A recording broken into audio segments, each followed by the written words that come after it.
guys, it's Kevin Clancy with Clancy Real Estate, your Capital Region real estate expert. I want to thank you for joining me on my video real estate blog.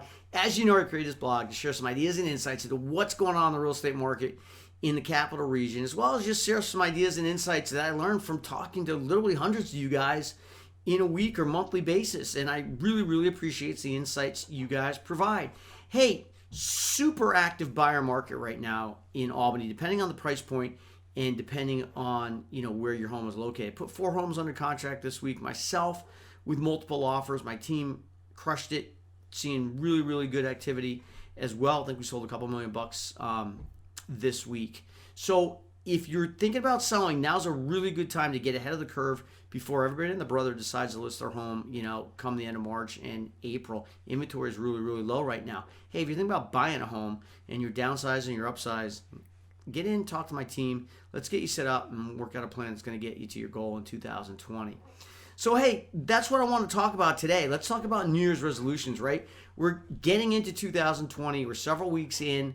Now's about the time that New Year's resolutions start to fail. And why do they fail? And I was really starting to think about this.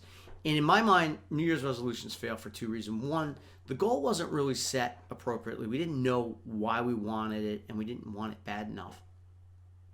And 2, we want instant gratification, right? We want to hit those goals and see instant results. So let's talk about number 1, right? How did you set your goals? Was it really meaningful for you? And was it a goal that meant something, that made you jump out of bed and want to go to the gym at 4 a.m.? Let me put it this way, right? It really, motivation is funny, and it changes.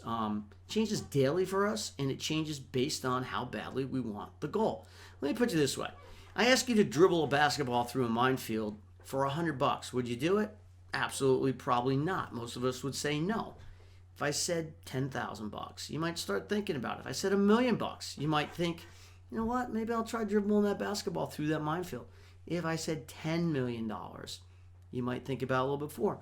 There might be no amount of money that will motivate you to dribble that basketball through a minefield. But what if I said this? What if I said, hey, your son or your daughter or your sibling or a husband or a spouse, husband or wife are on the other side of that minefield, and there's a tiger about to eat them, and you got to dribble that basketball through that minefield to save their life. Well, hey, just maybe you'd probably dribble that basketball through there to save your kid's life, right?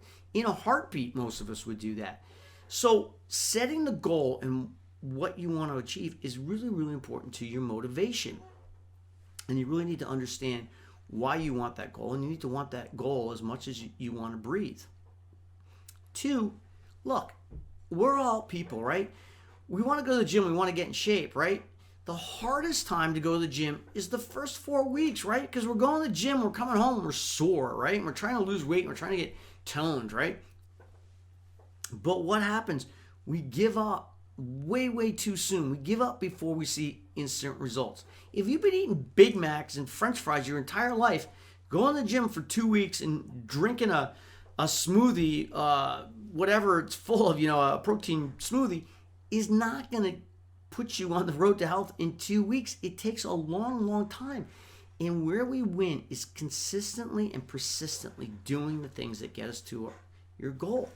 I'll tell you what, in thinking about this week, people that I really, really admire, and this is really, really weird, but one of the guys I admire most is a guy I ran cross country with in high school. His name was Will Sanborn, and I ran high school 35 years ago.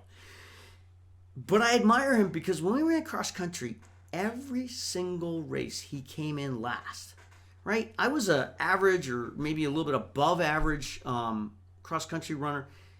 But I came from a small high school, so I always placed, right? It was easy for me to run because I was always scoring for the team, and I was always, top 10 runner coming in the race.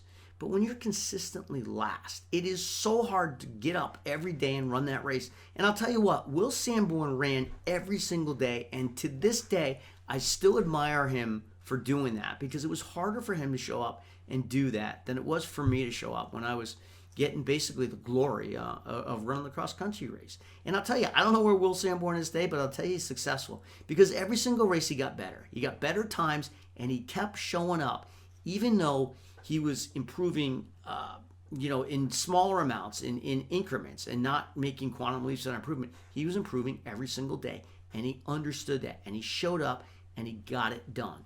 And I think if you want to achieve your New Year's resolutions and really, really change, it's about showing up and consistently doing small incremental things to get better and get you to that goal that's actually meaningful in your life. I'm Kevin Clancy. Hey, thanks for joining me. I hope you stick on track for your New Year's resolutions. I got a whole list of them that I'm working on. I hope you are too. If you want to talk about them and mastermind and share them, which is another factor to your success, sharing your goals will get you there. Give me a holler anytime, 518-461-9937. Thanks for joining me. Have an absolutely awesome week, and here's to your continued success in 2020. Appreciate you guys.